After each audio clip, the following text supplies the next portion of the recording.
Hors du labyrinthe, c'est une pièce qui parle du désir de la femme, de l'érotisme vu par la femme. Et en fait, j'ai trouvé chez Anaïs Nin un vecteur idéal pour parler de cette chose-là,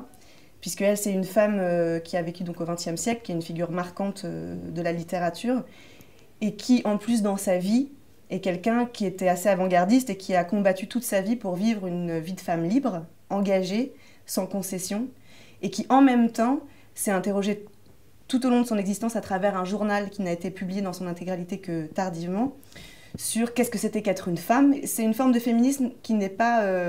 contre. Elle ne se construit pas contre les hommes, mais avec les hommes, en partant du principe que, en se connaissant soi-même, on peut à ce moment-là partager avec l'autre et recevoir de l'autre, mais que tout point de départ est la connaissance de soi. Et donc c'est pour ça que le spectacle s'appelle Hors du labyrinthe, c'est que c'est ce chemin labyrinthique qu'on va devoir suivre pour arriver au plus profond de soi-même. J'ai demandé pour créer ce spectacle à Véronique Gay de m'accompagner, qui est une metteur en scène vidéaste, parce que j'ai eu l'envie de créer un spectacle qui soit un spectacle qui passe évidemment par les mots, mais qui passe aussi par le corps et par l'image, parce que je voudrais que le spectateur soit éveillé dans tous les sens possibles du terme, c'est-à-dire que tous ses sens de spectateur soient mis en éveil